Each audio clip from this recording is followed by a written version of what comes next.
Hello, मेरा नाम है रिचा। आज मैं आपको बताने वाली हूँ कि how do micro organisms they are causing harm to us. Generally हम देखते हैं कि micro organisms are the organisms which we can not see from our naked eyes. ये जो माइक्रो ऑर्गेनिजम्स हैं, ये इससे हमें डिसीज़ में किस तरह से कारण कॉजेज होती है, डिफरेंट डिसीज़ में माइक्रो ऑर्गेनिज्म का क्या रोल होता है, ये हम आज इस वीडियो में सीखेंगे।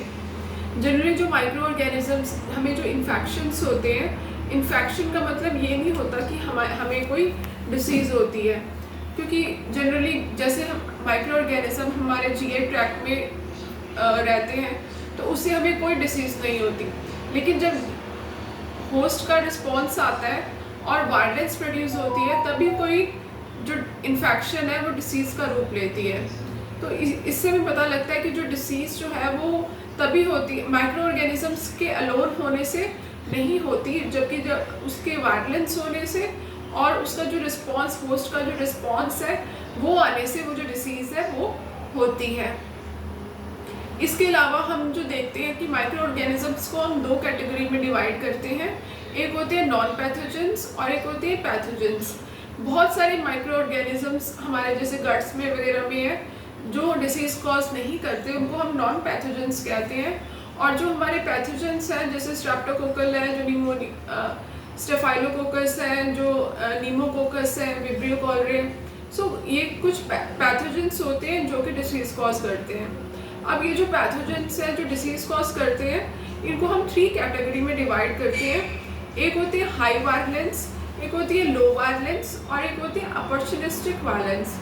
जनरली जो हाई वायलेंस होता है ये उन ग्रुप का ऑर्गेनिजम्स होता है जो कि हमें हाई वायलेंस देते हैं, जैसे कि influenza virus, corona virus, hepatitis virus.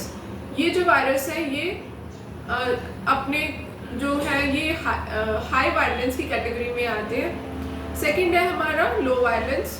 लो वायलेंस की कैटेगरी में वो बैक्टीरिया, फंजाई, प्रोटोजोन वायरस आते हैं जनरली जो लो डिग्री का वायलेंस प्रोड्यूस करते हैं। इसमें जैसे हम कहते हैं स्ट्रेप्टोकोकस जो है वो इन्फेक्टेड जो हमारे इंजर्ड हार्ट वॉल्व के साथ जो है वो इन्फेक्शन करता है, तो दैट इज़ लो वायलेंस। ये हमारे लो वायलेंस की कैटेगरी में आता है। फिर उसके बाद आता है अपॉर्चुनिस्टिक वायलेंस। अपॉर्चुनिस्टिक वायलेंस में हम उन माइक्रो ऑर्गेनिजम्स को लेते हैं जो कि इम्यूनो कंप्रेस्ड ऑर्गेनिजम्स में पाए जाते हैं।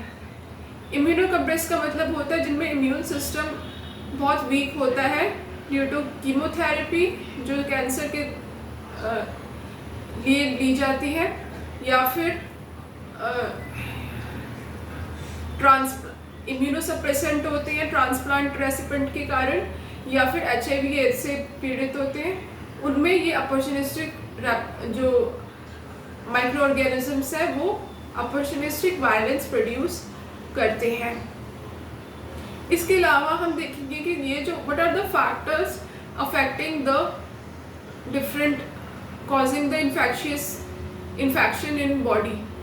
जनरली फर्स्ट है हमारा कि कुछ जो फैक्टर्स हैं, जैसे कि हम बात करते हैं कि साइट स्पेसिफिक होते हैं कि एक पर्टिकुलर साइट पे ही अपना इन्फेक्शन शो करते हैं और दूसरे साइट पे नहीं करते हैं। जैसे हमने बात की थी कोरोना वायरस की, तो ये सिर्फ ACE रिसेप्टर पर अपना काम, रिसेप्टर के साथ ज्वाइन होता है और लंग्स में जाके अपना जो इफेक्ट है वो प्रोड्यूस करता है।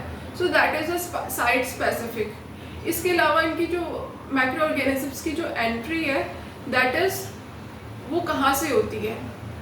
माइक्रो ऑर्गेनिजम्स की जो एंट्री है वो जनरली जो बेसमेंट मेम्ब्रेन होता है स्किन में, वहाँ से होती है। जब उनमें कोई कट लग जाए, कुछ प्लग इन हो जाए, तो उसके कारण इससे जो एंट्री है वो होती है।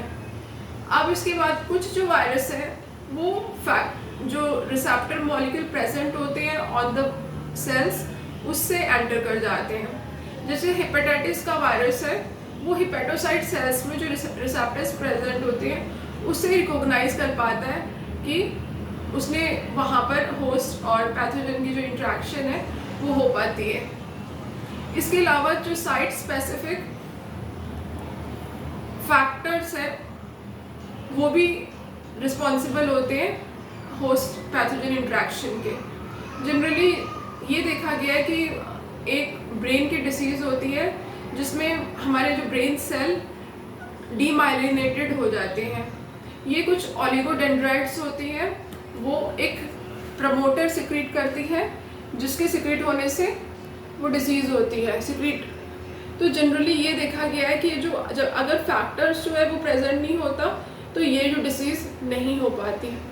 तो ये भी माइक्रो ऑर्गेनिजम्स से जो फैक्टर है वो रिस्पॉन्सिबल होता है फॉर कॉजिंग डिसीज़। इसके अलावा जो डिसीज़ है वो ग्रोथ की क्या कंडीशन है उस पर भी डिपेंड करती है। कुछ जो माइक्रो ऑर्गेनिजम्स हैं उनको मॉइस्ट सरफेस की रिक्वायरमेंट होती है। जैसे एथलीट फुट होता है, फंगस जो इन्फेक्शन होता है वो बिटवीन द फिंगर और टोज हो जाती है, उसमें मॉइस्ट एरिया प्रेजेंट होता है हमारे फिंगर के बीच में या टोज के बीच में, तो वहाँ पे वो ज़्यादा होती है। इसी तरह से कुछ जैसे निमोकोकस बैक्टीरिया है वो हमारे लंग्स में ही ग्रो कर पाते हैं। दैट मीन्स कि उन्हें ग्रोथ के लिए एक पर्टिकुलर कंडीशन, एक पीएच और एक टेम्परेचर की ज़रूरत होती है। So that is all about today. Thanks you for watching. Keep subscribing.